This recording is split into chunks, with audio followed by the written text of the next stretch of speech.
Shabbat Shalom, irmãos. Tá não, meu bem, aqui não tá não. Tá bom isso. Vamos. Eu quero explicar para vocês a expressão que nós usamos pela manhã, quando nós dissemos assim, estamos no sal. Né? Então, essa é uma expressão popular, mas biblicamente está correto. Se nós não tivermos temperados com sal, vai lá em Números no capítulo 18 para você ver. E é no sal mesmo, bastante sal. Amém. Números capítulo 18. Aí você vai ver, Yeshua fala exatamente isso em Mateus no capítulo 5. Se o sal enlouquecer, o sal não torna-se insípido, não tem como fazer isso. Nas nossas traduções não está bom. As traduções habituais. Mas se o sal enlouquecer,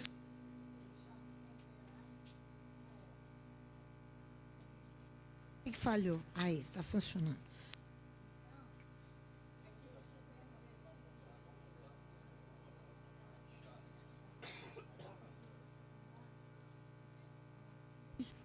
Amém. Deixa eu virar então. Assim? Aí, vamos ver se fica. Olha o versículo 19. Todas as ofertas sagradas que os filhos de Israel oferecem ao Eterno, dê-as a ti, aos teus filhos e às tuas filhas contigo por estatuto perpétuo. É aliança perpétua de sal perante o Eterno para ti, para a tua semente depois de ti. Tua semente contigo. Por isso que Abias, quando Israel estava sendo, em 2 Crônicas, no capítulo 13, Abias fala, olha, vamos lá para você ver, para confirmar essa aliança de sal aqui, ó. Por isso nós estamos, 2 Crônicas 13, você vai ver que Abias, rei do sul, ele vai dizer para Jeroboão, você não sabe, Jeroboão, que o Eterno fez uma aliança de sal com Davi e a sua descendência? É isso aí. Aqui, ó. Capítulo 13. No 18º ano do rei Jeroboão, Abias começou a reinar sobre Judá. E 3 anos reinou em Jerusalém. Era o nome de sua mãe Micaía, filha de Uriel de Gibeá. Houve guerra entre Abias e Jeroboão. Abias ordenou a peleja com um exército de homens valentes, 400.000 homens escolhidos, e Jeroboão dispôs contra ele a batalha com 800.000 homens escolhidos, todos homens valentes. Pôs-se Abias em pé no alto do monte Zemaraim, que está nas montanhas de Efraim, e disse, ouve-me, Jeroboão e todo Israel, não vos convém saber que o Eterno Elohim de Israel deu para sempre a Davi a soberania sobre Israel, e a ele e aos seus filhos por uma aliança de sal, viu? Então é melhor estar temperado, bem temperado. Por quê? Porque essa semana nós fechamos ali com a associação, com o Conselho Deliberativo da Associação, a compra do terreno. E essa semana já vamos começar a preparar a escritura, para assinarmos a escritura. Então, foi finalizado isso aí, e uma etapa para nós foi vencida, mas o Eterno nos abençoou demais. Quanto mais bênçãos, mais compromissos também, responsabilidades. Vocês sabem disso. Então, nós estamos segunda-feira agora, a partir de segunda-feira, transferindo o sacrifício da manhã para lá, para o local, mesmo com toda a dificuldade do local, nós precisamos ir para lá. Não vamos transferir o sacrifício da tarde, as orações à tarde, porque ainda não temos energia. Assim que tivermos energia, vamos transferir também o sacrifício da tarde. Por quê? Porque primeiro se constrói o altar antes de colocar pedra sobre pedra. Antes de começarmos o processo de restauração do casario, nós precisamos construir o altar. O altar se constrói com sacrifício contínuo, pela manhã e à tarde, diz Esdras no capítulo 3, como você viu de manhã. E depois da festa de tabernáculos, não sabemos a data ainda, ou antes não sabemos, nós iremos então lançar a pedra fundamental lá do local. Nós estaremos fazendo um serviço litúrgico público com alguns convidados da cidade, Associação dos Funcionários Públicos, amigos nossos, com um grande louvor ao Eterno, os levitas cantando e tocando. Provavelmente o seu Abraham vai estar conosco, né? Porque ele precisa participar de tudo isso aí. Então, essas são as 2 etapas que nós sabemos e que nós temos que mudar até fevereiro. Não podemos continuar aqui, porque Páscoa nós temos que celebrar lá. Muito trabalho a fazer, muito, muito. Por isso que eu disse, estamos no sal. Porque nós não temos ali como fazer uma entrega de um material ali, agora não. Por quê? Um material para a obra, cimento, areia, tudo tem que ser levado, carregado pelos levitas, pelos homens, pelos sacerdotes. Por quê? Porque lá embaixo, pela rua Dom Fernando, o portão está fechado e nós não podemos ir ali tirando as coisas, porque nós temos um arquiteto conosco, esse arquiteto é de restauração, e nós podemos estragar aquilo que nós formos retirar, quebrar nas nossas mãos. Aquele portão que está ali é tombado ali pelo Museu de Arte, então nós não podemos tirar. Tem que esperar o momento certo para podermos remover o portão, mandar acertar e voltar e colocar no lugar o portão. Então, nós não temos como abrir aquela porta que foi levantada ali por causa das pessoas que estavam usando ali, traficantes, moradores de rua, usando o terreno. Nós não podemos tirar. Lá por cima o caminhão não chega até, o caminhão de entrega de materiais de construção não chega até a nossa porta. O problema maior é a areia. Como chegar até lá? O Ivan e o Roberto vão pensar, e vocês também vão pensar como nós vamos fazer, né? Então, é muito trabalho, muito, muito, muito trabalho, e muita vigilância espiritual para não perdermos aquilo que nós já ganhamos, né? Muito trabalho. Pai, em nome de Yeshua, dá-nos força, nós estamos alegres, mas sabendo das responsabilidades que temos perante o Eterno, perante a comunidade desta cidade, as vidas que têm que ser restauradas, que a tua palavra, a tua Torá tem que ser ensinada, e os sacrifícios ali na tua casa aconteçam normalmente. Nós te pedimos no poder que há no nome de Yeshua HaMashiach, o nosso Messias. Ajuda a congregação, ajuda a cada família que aqui está, a cada um dos nossos irmãos que estão na internet conosco, participando, a cada Shabat, a cada Parashá, estudando a tua palavra conosco. Dá-nos alegria e paz no nosso coração, para podermos fazer aquilo que tu estás determinando para cada um de nós. E dá-nos a proteção que provém de ti, para que nós não venhamos a parar a obra por imposição do inimigo ou por falta de sabedoria nossa e falta de discernimento nosso. Tenha misericórdia de nós, ó Pai. É o que nós te pedimos em nome de Yeshua. Amém? A nossa paraxá de hoje foi muito bom. O Dudu começar, o Eduardo começar a leitura com Jeremias, no capítulo 1 de Jeremias. Porque ali tem um chamado de Jeremias para um chamado específico dele, não, para o seu povo naquela época. Mas antes de irmos em Números, no capítulo 25, e olharmos que nós temos uma série de sacrifícios em Números, a partir do capítulo 28. Mas nós vamos dar uma olhadinha no Salmo 50, que é o Salmo da nossa paraxá, no versículo 5 do Salmo 50, que você vai ver uma coisa aqui muito interessante, que nós não temos onde correr e temos que pagar os nossos votos, que é isso que o Salmo 50 diz. O estabelecimento ali naquele local, com todo o presente que o Eterno tem nos dado, também é um pagamento de voto. Porque um dia nós votamos isso, olha aqui, ó, Salmo 50, versículo 5. Congregai os meus santos, aqueles que fizeram comigo uma aliança com sacrifícios. Que sacrifícios são esses? Sacrifício da manhã e da tarde, sacrifício de Shabat, sacrifício de peça, de pães asmos, de primícias, de Pentecostes, sacrifício de trombetas, de Yom Kippur, de tabernáculos, e aí vai.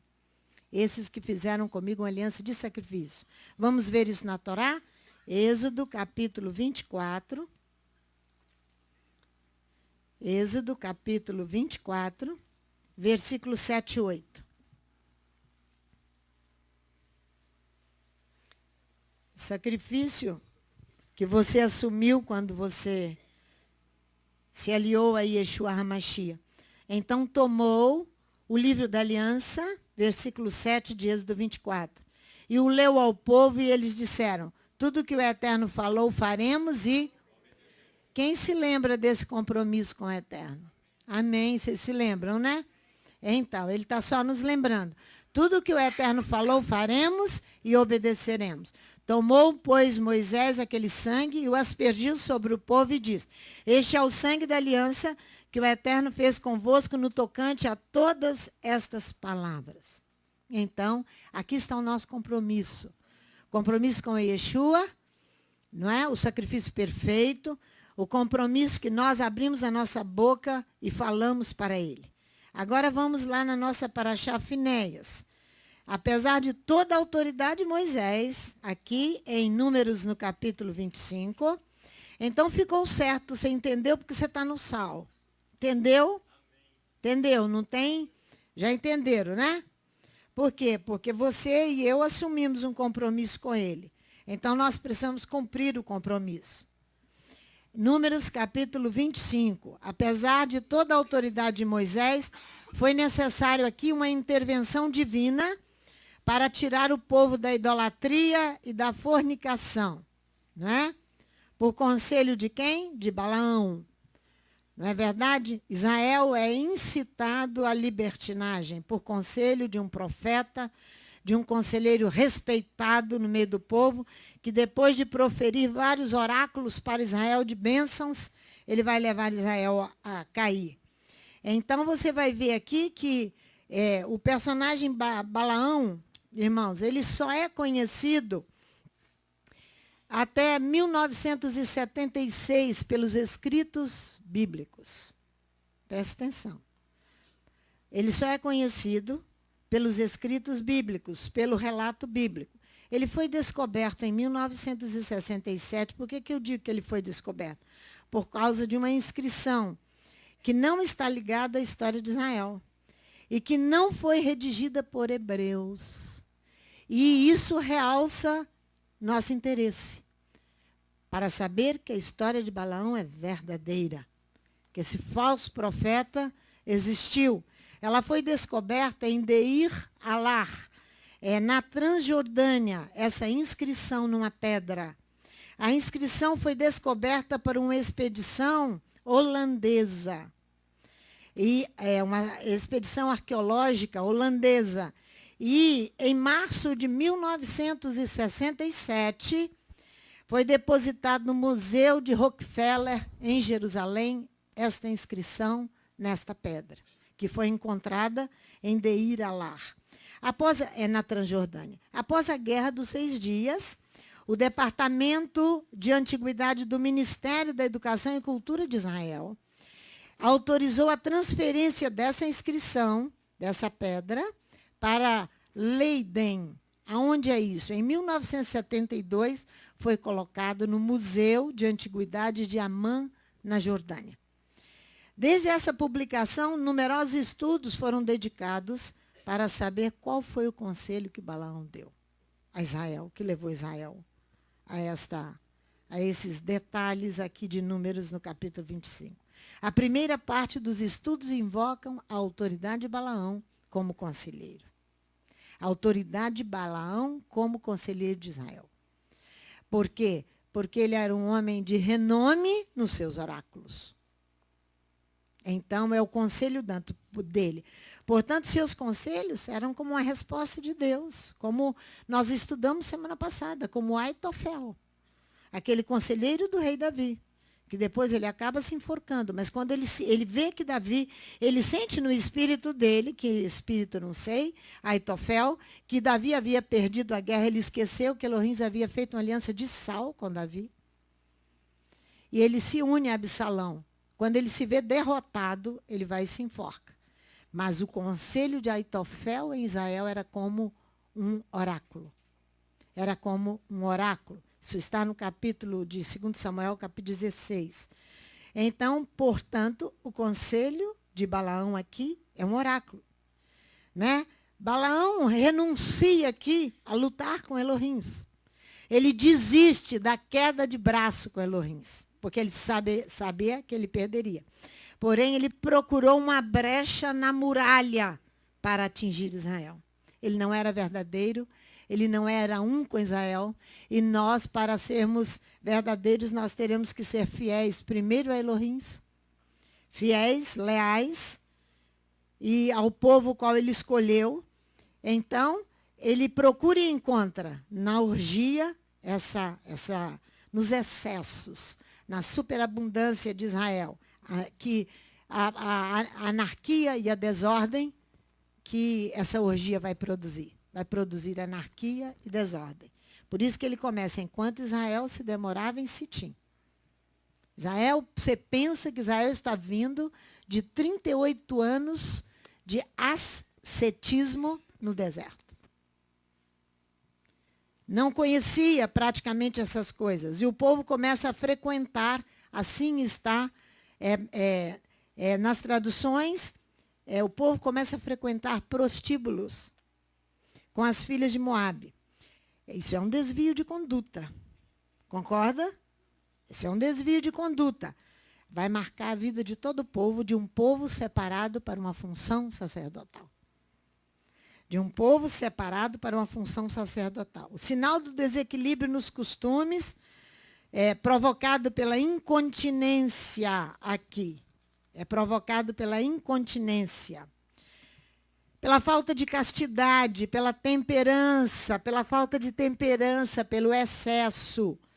Na medicina, todos vocês sabem o que é incontinência. A incontinência urinária. A incontinência urinária, ela é a emissão de urina involuntária, porém consciente. Involuntária, porém consciente.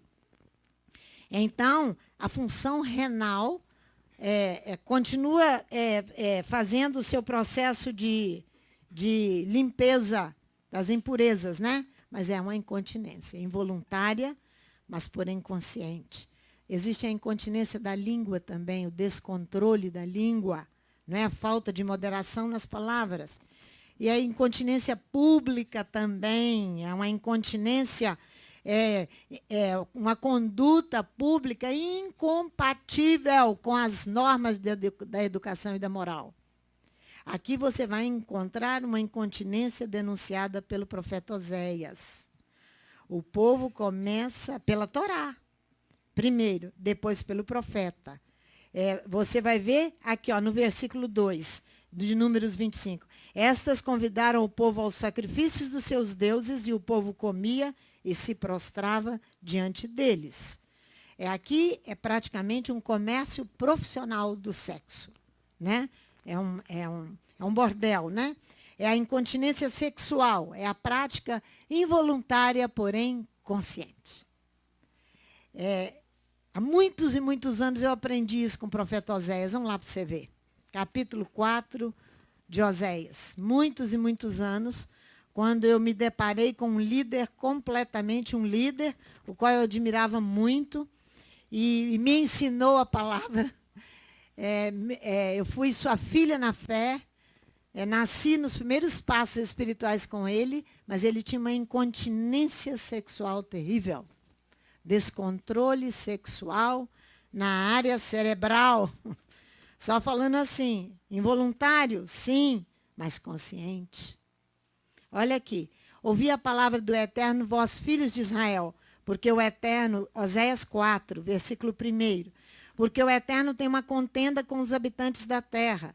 Não há verdade, nem amor, nem conhecimento de Elohim na terra. Ele está falando no globo terrestre.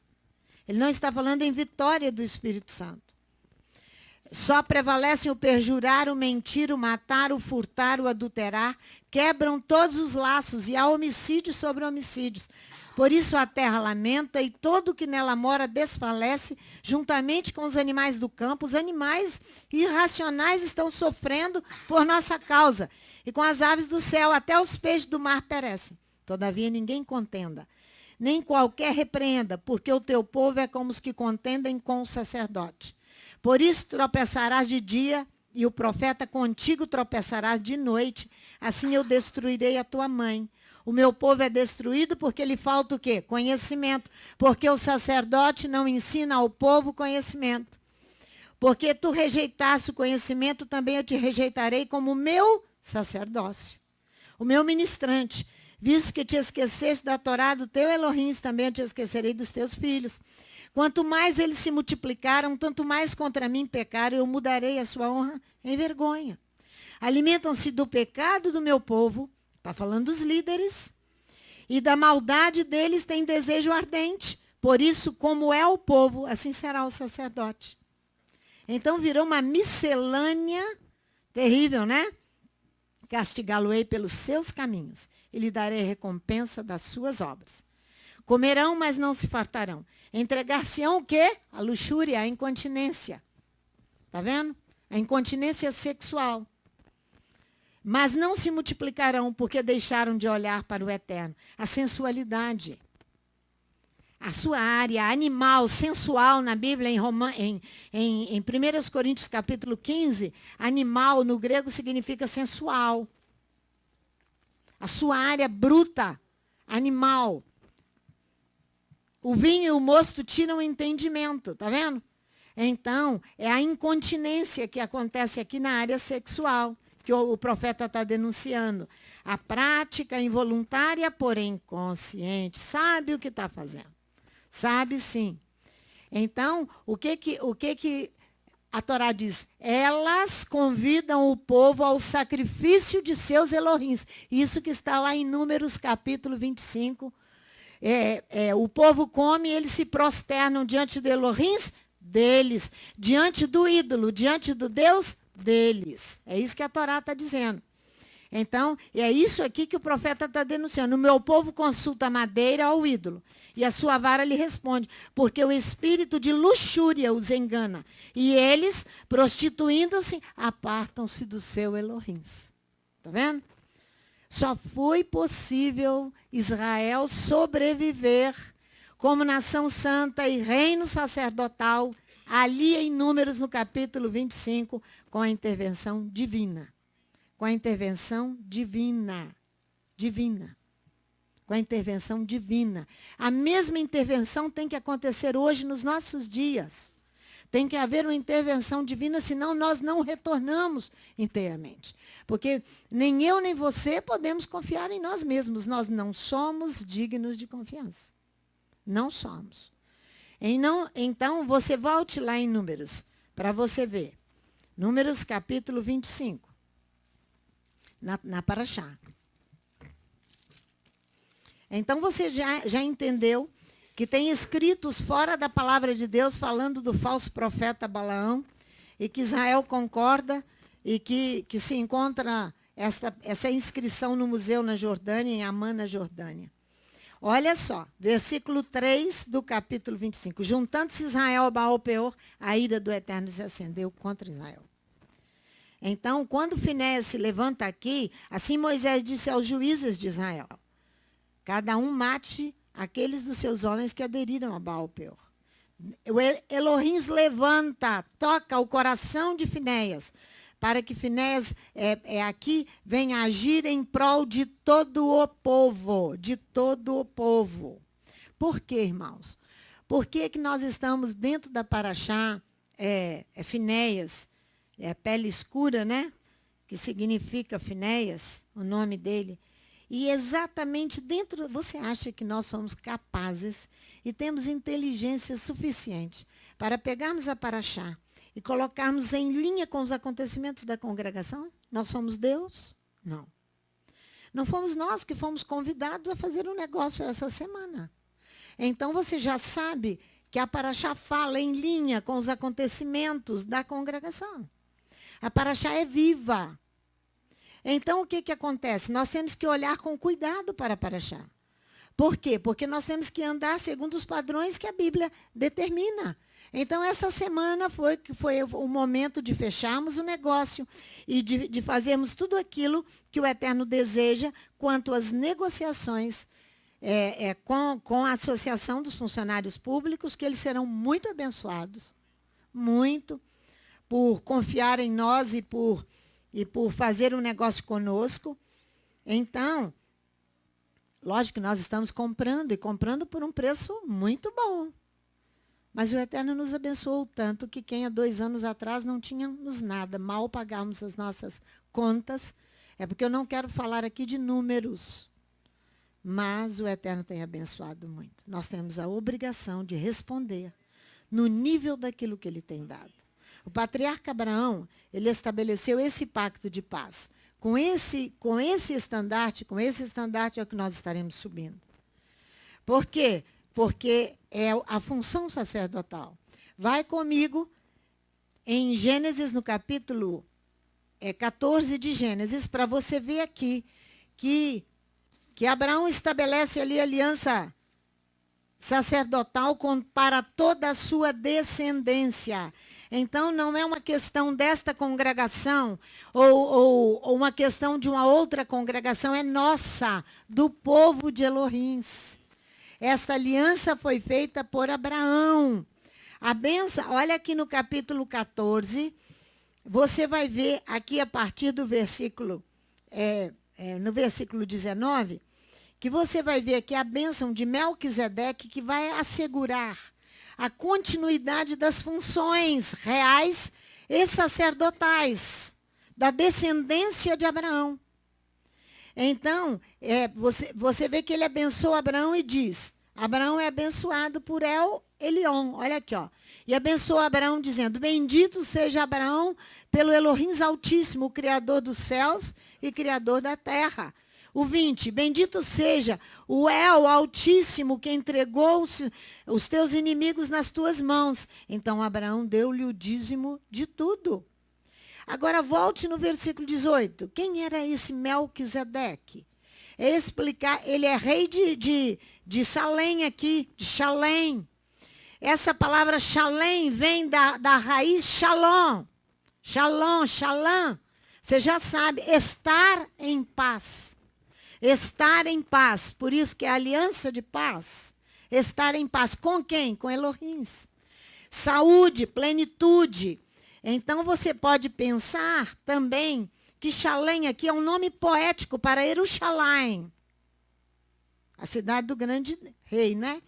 Você vê que ele leva aqui, ó, trouxe pão e vinho. Olha aí na sua Bíblia no capítulo 18. Ele trouxe pão e vinho. Esse ato sacrificial comunal vai marcar o início da ágape sagrada, da comunhão sagrada entre o rei de Shalém com Abraão. Abraão vai fazer isso aqui para a sua descendência. Ele era o quê? Esse rei de Salém, sacerdote do El Altíssimo, do El Elion. O ministrante, o Corém, esse rei de Shalém, aqui, de Salém, que está na minha Bíblia, rei de Salém. Ele era o quê? Ministrante do El Altíssimo. É um ser sobrenatural que estava ali para comer com Abraão, levando para ele pão e vinho. E ele vai ali colocar sobre Abraão a autoridade sobre a descendência de Abraão, a questão, porque ele era sacerdote do Elohim Altíssimo, do ministrante de Elohim. Para o quê? A palavra hebraica vem da raiz correm, ministrante, que vai significar preparar. O ministrante faz o quê? Prepara, ele serve a um templo, não é? Porque é insuficiente traduzir correm por sacerdote, porque sacerdote é insuficiente, sacerdote vem da raiz presbítero, ou pontífice, aquele que faz a ponte entre o povo e o El Altíssimo, não é? Então, a descendência de Abraão, caberão, portanto, a partir dessa função, então, daí, exercer a sua função. E essa função é um privilégio. Que função é essa? Vamos ver no Salmo 110. Olha aqui o que fala no Salmo 110. sobre essa função.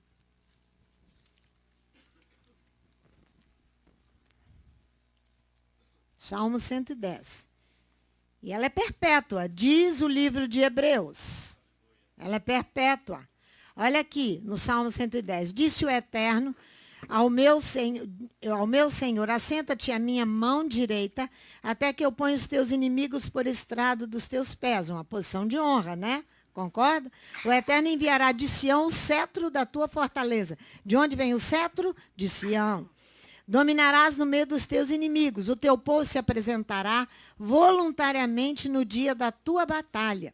Ornado com santa majestade, do seio da alva receberás o orvalho da tua mocidade. Jurou o Eterno e não se arrependerá. Tu és ministrante, sacerdote eterno, segundo a ordem de quem? De Melquisedeque, daquele rei de Shalem, que vem da raiz Shalom, que significa a paz. Né? O Eterno está à tua direita, ferirá os reis no dia da tua ira. Julgará as nações, encherás de cadáveres e ferirá os cabeças de toda a terra. Pelo caminho beberá do ribeiro, pelo que prosseguirá de cabeça erguida. Vamos ver o que fala a Epístola aos Hebreus. Vamos lá.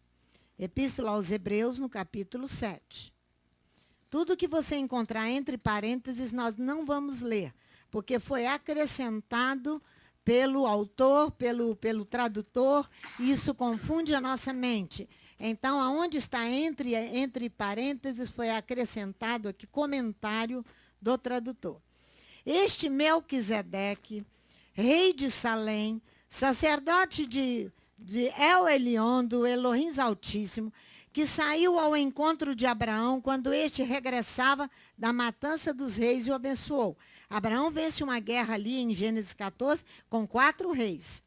Ele vence e vem então o rei de Salém abençoá-lo. Para quem Abraão separou o dízimo de tudo.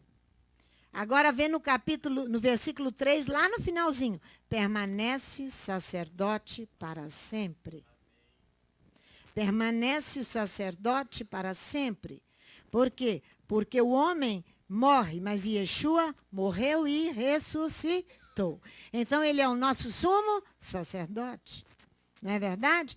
Considerai quão grande era este a quem até o patriarca Abraão deu o dízimo, tirado dos despojos. Quem era grande? Era Melquisedeque. E os que, dentre os filhos de Levi, recebem o sacerdócio, têm ordem, segundo a Torá, de tomar o dízimo do povo, isto é, de seus irmãos, ainda que estes tenham saído dos lombos de Abraão. Está lá em Números, onde nós lemos da aliança de Sal, a partir do versículo 21 de Números 18. Precisa ir lá, não. Mas aquele cuja genealogia não é contada entre eles, tomou o dízimo de Abraão, Melquisedeque, e o abençoou que tinha as promessas. Ora, sem contradição alguma, o menor é abençoado pelo maior. Melquisedeque vem abençoar Abraão. Aqui certamente recebem dízimos homens que morrem. Ali, porém, os recebe aquele quem se testifica que vive. E, por assim dizer, por meio de Abraão, até Levi, que recebe dízimos, pagou dízimos, porque ele estava ainda nos lombos de seu pai, quando Melquisedeque saiu ao encontro deste. Levi nem existia ainda, estava nos lombos do seu pai. Olha só, de sorte que se a perfeição fosse pelo sacerdócio levítico, que necessidade haveria ainda de que outro sacerdócio se levantasse? Eu acredito que essa tradução está meio truncada, tá? Mas vamos lá. Se levantasse segundo a ordem de Melquisedeque e que não fosse contado segundo a ordem de Arão. Algumas palavras que dificultam o nosso entendimento. Pois mudando-se o sacerdócio, necessariamente se faz também mudança da lei. Aquele de quem estas coisas se dizem pertence a outra tribo, da qual ninguém serviu ao altar.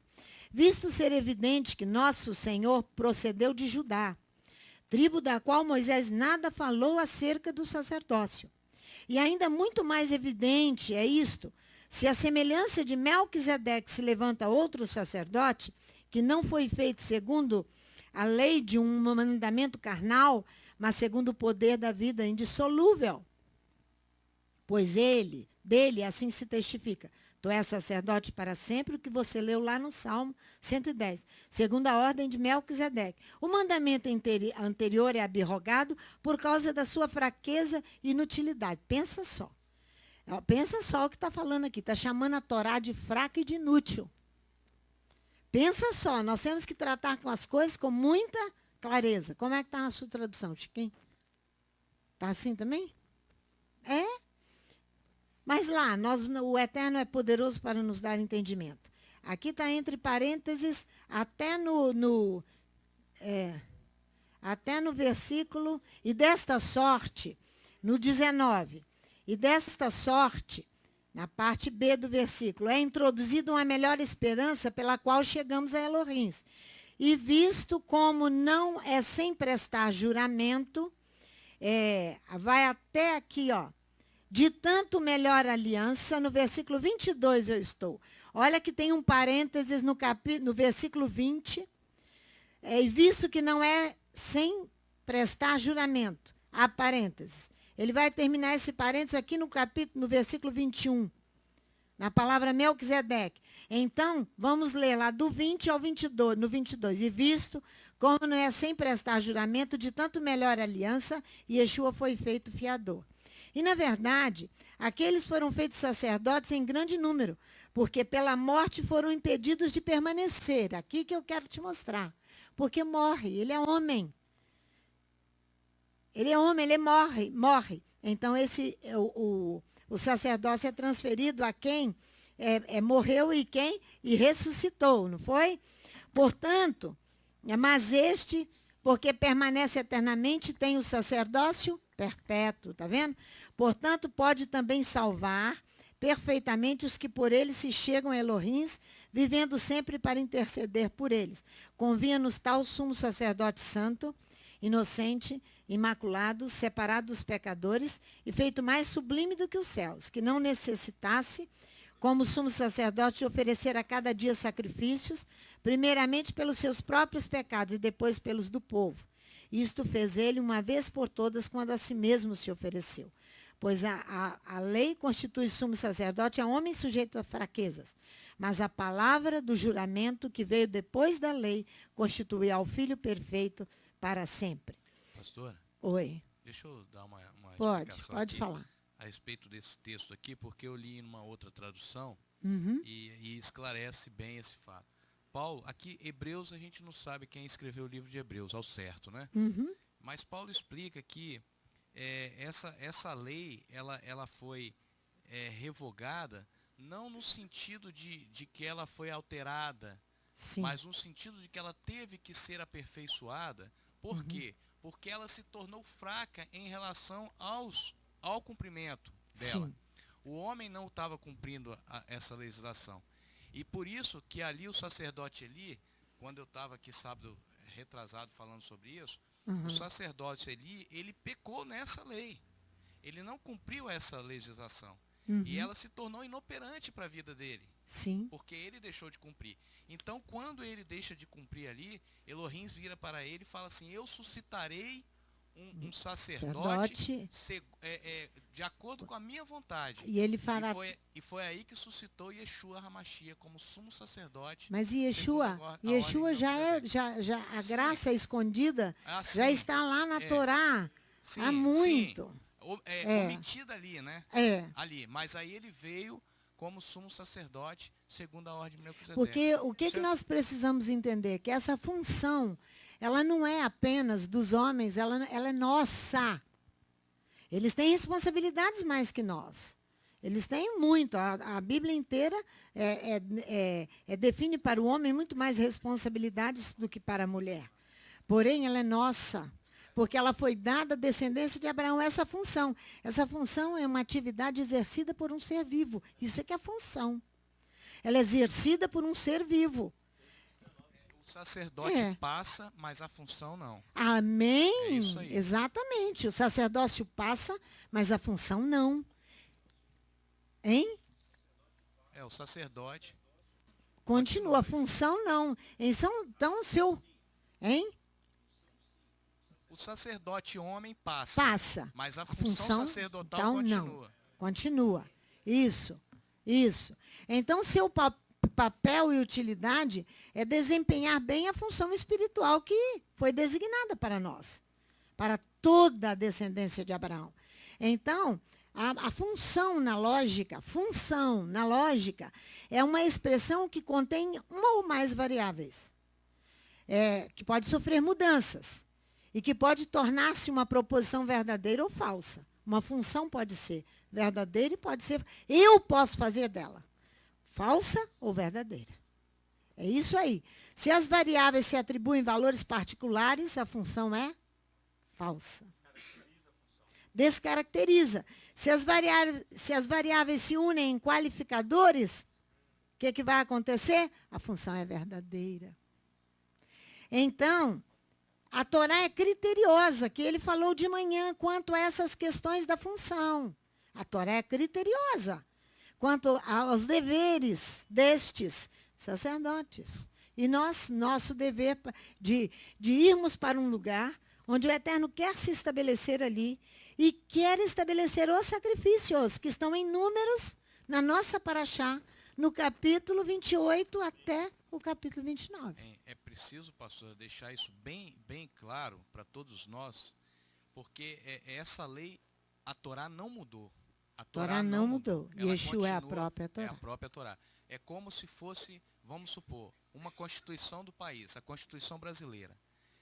Ela tem as suas emendas constitucionais. Amém. Para quê? Para que ela venha a ser aperfeiçoada, mas ela não muda.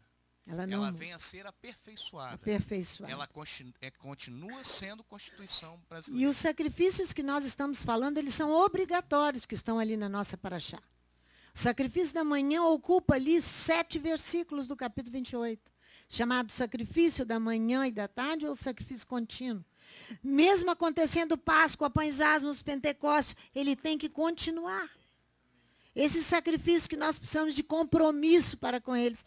Se eu não posso estar ali, o sacrifício de Shabat, eu preciso estar em unidade com os irmãos lá na minha casa mesmo.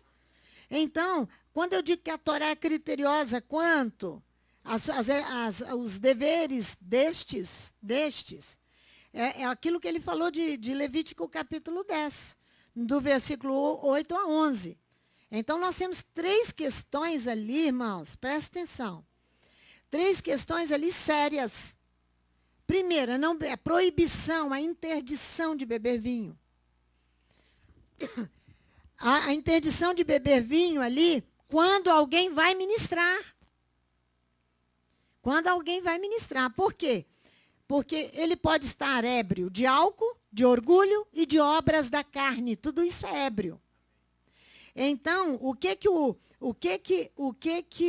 o álcool produz? Produz aquele entorpecimento que eu falava de manhã. Não é? Ele vai afrouxar o álcool, ele vai enfraquecer. Você vai perder a atividade, a sua função sacerdotal. Por quê? A sua energia, você vai desfalecer. Não é? Ele vai retardar os impulsos do movimento do seu corpo e do corpo. Se alguém estiver ébrio de álcool, ou ébrio de orgulho, ou ébrio das obras da carne, tudo é estar bêbado. Isso aí é uma proibição, é uma interdição. Por isso que eu falei, há critérios. Por que a Torá tem esses critérios tão rígidos para o ministrante? Por quê? Porque o ministrante, o segundo critério, tem que instruir o povo. Fazer o povo tomar consciência, custe o que custar. Como é que ele vai fazer isso? Eu não sou Deus, pastor. Como é que eu ponho isso dentro da cabeça do povo? Com as suas boas atitudes. Com o seu fazer continuamente. Para quê? Porque o que você vai ter que colocar na cabeça do povo? O que é? Separar o puro do contaminado. O sagrado do profano. Você vai ter que colocar isso na cabeça do povo. Ezequiel fala isso. Malaquias, no capítulo 2, versículo 7, para os sacerdotes. No capítulo 2 de Malaquias, ele fala que eu jogarei esterco sobre vocês. Esterco é cocô de animal. Sobre vocês, sacerdotes. Porque não põe na cabeça do povo separar o puro do contaminado. Irmãos, Deus não tem contato com coisa suja. Não tem. É ilusão nossa. É desperdício da sua e da minha mente achar essas coisas. Instruir o povo é formar o espírito do povo. Esse é o segundo critério. Hein? Porque você tem que instruir o povo com lições que vão mudar o espírito do povo. Dar ciência de alguma coisa. Você vai pôr a pessoa no estado que ela vai ser julgada se ela não te ouvir. É pô-la em julgamento. Isso que é instruir. Colocar alguém. Você falou. O que eu falei para vocês na nossa primeira ministração para os levitas? Que não existe restauração sem levita e sem sacerdote. Quando nós formos fazer ali o lançamento da pedra fundamental da restauração, nós temos que ter os levitas ali. Se eu fosse os levitas, já começava a jejuar bem antes, sem saber que data que é isso. E começar a dizer, eu quero participar, porque você não vai poder levar criança nenhuma para lá. Vai ter que arranjar alguém que fique com seu filho, porque ali é perigoso para a criança. E você louvar a Deus com todas as forças do seu ser, para que a palavra venha penetrar no espírito dos visitantes, com a música bem, dos vizinhos e visitantes, com a música bem linda. Isso é colocar no espírito, para você pôr a pessoa no estado dela ser julgada. Ela recebeu da sua parte toda a instrução. O que eu comentei com vocês ali naquela primeira ministração? Atos capítulo 18. Eu estou livre do sangue de vocês. O Eterno não cobrará de mim, não. Não. Isso é um presente que eu recebi de Deus, do Eterno. Porque o sacerdote tem que instruir o povo. Tem que instruir o povo. Ele não pode beber vinho. Um critério fechado, interditado. A obrigação é instruir o povo, colocar no espírito do povo, na posição que o povo precisa ser julgado. E o terceiro critério, ensinar teus julgamentos, tua Torá. Não é? Veja comigo lá em Deuteronômio, no capítulo 33. Tem uma música que nós fizemos, que nós estamos cantando. É Deuteronômio 32 ou 33? 32. Que a última que o Sandro fez. Destilai dos terra e céu, ouçam bem os dizeres da minha boca, como aguaceiro, destilai minha lição, destilai o meu dito como orvalho. A palavra, inclinai os ouvidos, terra e céu. Você está conclamando todos para ouvir. Ouçam bem os dizeres de minha boca, como aguaceiro, gotejai minha lição, destilai o meu dito como orvalho. Como a erva que se Curva com a torrente, como gotas de água sobre a relva, clamaremos o nome de Adonai, engrandeça a nosso Elohim. Ele é a rocha cuja obra é perfeita, e todas suas estradas são justiça. Ele é a verdade, o el da adesão, sem maldade, justo e fiel. Até aí. Então, vocês viram, né? Isso aí você está colocando, imprimindo no espírito do povo a instrução, para colocá-los na posição de serem julgados se não receberem a palavra. Só isso. Bastante isso, né? Olha aqui Deuteronômio no capítulo 33. Vamos lá para você ver. Aqui está falando diretamente da tribo de Levi. Aqui no versículo 10. Ele ensina. Ele ensina os teus juízos a Jacó. Ele está ensinando a Torá, tá vendo? Os julgamentos a Jacó. Eles ensinarão teus julgamentos a Jacó, a tua Torá a Israel. Aqui, ó. A tua lei a Israel, a tua Torá a Israel. Olha aí. Eles ensinarão. Quem vai ensinar? Os levitas e sacerdotes. Vão ensinar. Colocarão o incenso em tua narina. Olha aí, ó. Como é que está aí? Ele oferece incenso diante de ti e holocausto sobre o teu altar. Colocarão incenso em tua narina, na narina de Adonai, e o sacrifício total sobre o teu altar. O incenso é fabricado a partir, irmãos, de resinas e especiarias aromáticas, onde os fabricantes orientais guardam o segredo esse segredo no fabrico do incenso, eles guardam cuidadosamente em segredo o quê? A receita do incenso. A receita do incenso. Os orientais guardam as 7 chaves. A Torá não faz isso. A Torá não esconde de ninguém a receita do incenso. Como fazer o incenso chegar na narina de Adonai? Sacrifício da manhã e da tarde, meu amor. Coração limpo. Pronto para servir. A Torá não esconde, não. Ela ensina claramente a todos o que deve fazer. Vão lá. Vem cá. Deixa aqui, vai em Números. Capítulo 28 de Números. Vê aí comigo.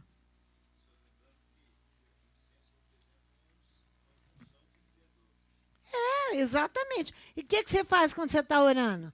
Você é um com quem? Comigo? Também. Mas primeiro com Elohim. Primeiro com Elohim quando você está orando. Por isso que eu falei, a Torá não esconde nada disso, não. A fumaça tem que subir nas narinas de Adonai. Seu papel importante do incenso está nas liturgias, perfumando o ar e expulsando os demônios. Por isso que tem que orar. É o ar. Aqui, ó. Disse o Eterno a Moisés, capítulo 28, ordena aos filhos de Israel e diz-lhes, cuidado de apresentar-me a seu tempo determinada oferta. Seu manjar para minhas ofertas queimadas, como cheiro suave para mim, tá vendo?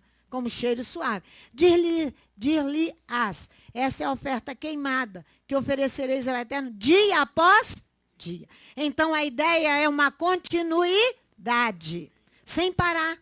A ideia é continuidade, dia após dia. 2 cordeiros de 1 ano sem defeito. Esse cordeiro é você mesmo. Em contínuo holocausto, em contínuo erguido. Um cordeiro sacrificarás pela manhã e outro cordeiro sacrificarás o quê? Ao crepúsculo. Aí, ó. Se a 10ª parte de um efa de flor de farinha, oferta de cereais amassada com a 4ª parte de um hin de azeite batido. Este é o holocausto, o erguido contínuo. Instituído, tem alguma coisa escondida aqui? Tem alguma coisa escondida pela Torá que você e eu não podemos entender? Tem algum segredo para oferecer incenso? É ensinado para preto, branco, pequeno e grande, gordo e magro, todos. Estrangeiro, brasileiro, todos. Todos. Porque você tem que perfumar o ambiente para expulsar também os maus espíritos. E instituído no Monte Sinai em cheiro suave, oferta queimada ao Eterno. A sua libação será a 4ª parte de um hin para um cordeiro. No santuário oferecerás a libação de bebida forte ao Eterno. O outro cordeiro sacrificarás no crepúsculo, juntamente com a oferta de cereais da manhã, e com a sua libação o trarás em oferta queimada de cheiro suave ao Eterno. Por isso que quando eles telefonam, pastor, onde você estudou? Eu falo, acorda às 4 da manhã, vai andar de Maruípe até aqui, vem para a oração, senta aqui, vamos orar. Esse é o livro que eu estudei. Porque eu me mostrarei a ti, eu me revelarei. Quando você se une a ele em oração, você é um com o Eterno, que estudou em algum livro. Lógico que os livros são bons, eles me dão informações. Você tem que ter a sua experiência particular com esse sacrifício. Se você não pode vir aqui, faça na sua casa. Quando você sai da sua cama, você tem que pegar no serviço às 7. Aí você tem que tomar banho também. Você levanta, então, 1 hora antes. Você está fazendo um sacrifício. Que coisa melhor do que você dormir 5 horas da manhã? Não é aquele sono gostoso? Não é? Aí você tem que levantar para orar. É sacrifício que você está fazendo, meu amor. Não adianta você olhar para o lado, que esse negócio é difícil, que não é. Então não me pergunta que livro que eu estudei, não, que eu vou te dar uma lição. Eu vou dizer, você vai para o sacrifício. Por quê, irmãos? Olha aqui, segura aqui Números e olha aqui em Êxodo. No capítulo, deixa eu achar, deixa eu encontrar aqui que eu esqueci. Qual o capítulo? 29, eu acho, de Êxodo. É Êxodo 29. É? Não, 28. Não. 29. 29, 42. 29, começa a falar desde o versículo 38. Olha aqui, o 38 diz assim: isso é o que oferecerá sobre o altar. 2 cordeiros de 1 ano cada dia, continuamente. Um cordeiro oferecerás pela manhã e o outro à tardinha. Com um cordeiro a 10ª parte da pura libação. 41. O outro cordeiro oferecerás à tardinha. Versículo 42. Esse será o holocausto contínuo por vossas gerações, à porta da tenda da congregação perante o Eterno. Ali vos encontrarei e falarei contigo. Você vai receber instrução diretamente dele. Tem algum livro que vai superar isso? Tem algum homem que é capaz de te ensinar os oráculos de Elohim? Por vossas gerações, irmãos. É isso que está aqui em Números, no capítulo 28. Aí, se você ler 28 e 29, você vai ver todos os sacrifícios aqui. Então, irmãos, aqui, ó, em Deuteronômio 33, 10, fala do sacrifício total sobre o altar. O incenso que vai chegar às narinas de Adonai e o sacrifício total. O sacrifício total é o holocausto erguido, inteiramente queimado sobre o altar. O passo a passo desse sacrifício, vou te ensinar o passo a passo desse sacrifício. O erguido que vai ser levado ao altar. O que é que você precisa fazer? O ofertante, que é o sacerdote ou o levita, vai subir a rampa do altar com o animal nas suas mãos, para onde ele vai conduzir o animal. Esse animal é ele mesmo, com a sua natureza bruta, carnal, sensual. Então, que precisa ser sacrificada no altar. O que precisamos reter é essa ideia de elevação do homem e do animal juntamente, em direção ao altar dos sacrifícios de Adonai. Não a ideia que a nossa Bíblia traz de incineração, de queima da vítima. Porque os deuses exigem que se queimem pessoas e animais para eles. Essa é a vítima. Você precisa ser queimado, a natureza e eu, porque nós voltamos ao encontro do Eterno. Esse é o sacrifício total. É a natureza sensual. Então é o erguido total. Esse é o sacrifício total. É para obter. Para que nós fazemos sacrifício? Vamos ver isso em Jó. Para que nós fazemos sacrifício? Vamos ver. Jó, capítulo 5. Capítulo 1, versículo 5. Jó, capítulo 1, versículo 5. Quer ver? Lê comigo. Porque nós precisamos... capítulo 1. Estou em Neemias ainda. Esther Jó. Capítulo 1, versículo 5. Terminados os dias de seus banquetes, Jó os chamava e os santificava. Quem? Os seus filhos. Levantando-se de madrugada, oferecia holocaustos, erguidos segundo o número de todos eles, pensando, talvez os meus filhos tenham pecado e blasfemado contra Elohim no seu coração. Assim fazia Jó continuamente. Orava pelos seus filhos sem cessar, porque eles poderiam ter pecado. O sacrifício é para a absolvição de pecados. Porque você aprendeu que Yeshua absolveu todos os seus pecados, você não tem mais nada para fazer. Mentira que te ensinaram. Mentira. Você tem que continuar a sacrificar. Oração de manhã e de tarde, peça, pães asmos, isso é algum animal que está sendo morto ou estrangulado aqui dentro da casa do Eterno? É você mesmo, animal.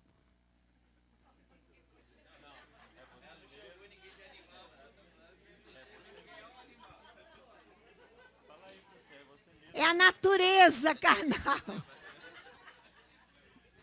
Vamos lá. Não tem jeito de consertar mais. Não tem jeito.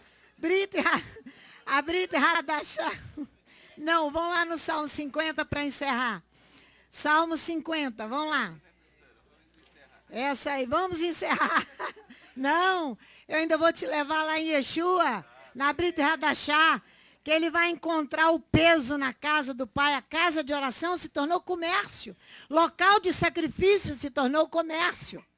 Porque há interesses próprios. Aqui o capítulo 50, versículo 14. Yeshua ensina, lá em João capítulo 2, a extirpar, rejeitar toda e qualquer piedade exterior e legalista. Ele ensina isso. E aqui o salmista está falando no versículo 14, onde vai nos amarrar. Olha aí. Oferece a Elohim sacrifícios de louvor. Paga altíssimos teus votos. O que eu disse? Nós vamos subir para pagar votos. Por que nós vamos pagar votos? Por causa de Êxodo 24, 7 e 8. Que você abriu sua boca e prometeu, falou com ele. Tudo que o Eterno falou, nós faremos. E obedeceremos. Agora paga o voto. Porque é melhor não votar do que votar e não pagar. Então, não cumprir. Exatamente. Aí você encontra aqui um agradecimento. Não um sacrifício, mas um agradecimento. A gratidão de quê? Aqui, oferece a Elohim sacrifício de louvor. É todá, no hebraico, agradecimento de coração. O que Adonai deseja é gratidão de coração e a verdade dos atos. A verdade dos atos. A resolução assim é total, irmãos. É total em relação à religião ensinada nos templos. A religião ensinada, a resolução é total. Se for feita uma gratidão de coração, de verdade, de atos. Dos atos. Aí você vai trazer uma resolução, e ela é total, se referindo em relação à religião ensinada nos templos, onde se tornou o quê? Superstição essa religião. Superstição, porque acha que Elohim de Israel, o Deus único, criador do céu e da terra, vive com a contaminação. Vive com essa música doida, gospel que está aí. Com esses adoradores que disseram que estão trazendo a arca, não sei para onde. E qual o guindaste que estão usando? Deve ser o guindaste mais forte que existe. Por causa dessa isso é uma superstição. Vai emprestar um caráter sagrado a certas práticas humanas. Porque eles ganham muito dinheiro com essa música gospel. Né? São crendices populares. Coisas vãs, vaidade. A serviço de interesses que não são confessados. Não são vistos os interesses daqueles que ensinam. Vamos lá, na Brita da Chapa, nós encerrarmos. Capítulo 2, versículo 13. Estando próximo à Páscoa dos judeus, para mostrar a diferença, João 2, versículo 13, mostrar a diferença entre a Páscoa cristã e a Páscoa dos judeus. Estando próximo à Páscoa dos judeus, Yeshua subiu para Jerusalém. Achou no templo os que vendiam bois, ovelhas e pombas, e os cambistas assentados. Só João que fala desse chicote. Tendo feito um chicote de cordas, lançou a todos fora do templo, bem como os bois e as ovelhas. Espalhou o dinheiro dos cambistas e derrubou o quê? As mesas. Não é? Olha aí, ele está indo contra um sacrifício superficial, com imundícia, com ganância junto. Não é assim. É superstição, irmão. Você está perdendo tempo. Você está gastando seu tempo. Larga a superstição e vai oferecer seu sacrifício. É isso que ele está falando. E disse aos que vendiam pombas: tirai daqui estas coisas. Como ousais transformar a casa do meu pai em mercado? Seus discípulos lembraram-se de que está escrito: o zelo da tua casa me consumirá. Então os judeus perguntaram: que sinal miraculoso nos mostras para provar que tens autoridade para fazer isso? Respondeu-lhe Yeshua: destruí este templo, e em 3 dias o levantarei de novo.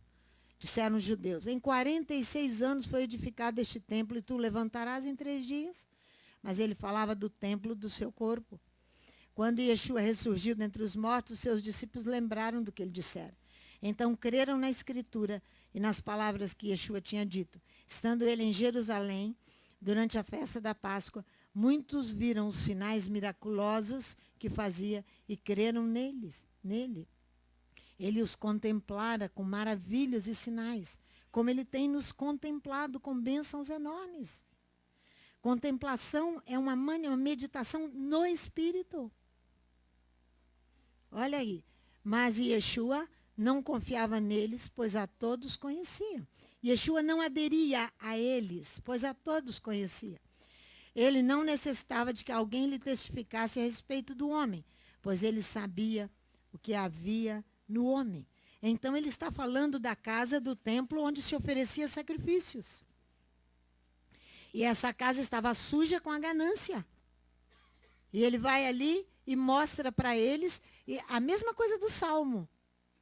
O salmista, no Salmo 50 da nossa paraxá, ele vem cantando que tudo pertence a Elohim.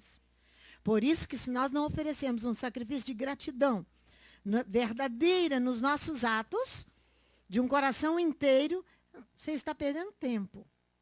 Você está perdendo tempo.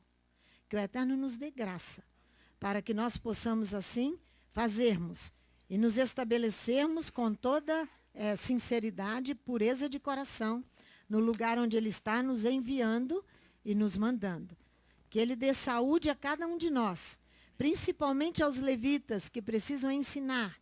Comecem a preparar e queiram participar do coquetel de lançamento da pedra fundamental, onde nós teremos ali, provavelmente daqui a uns 2 meses, que o Eterno nos dê graça e força e saúde. Em nome de Yeshua Mashiach.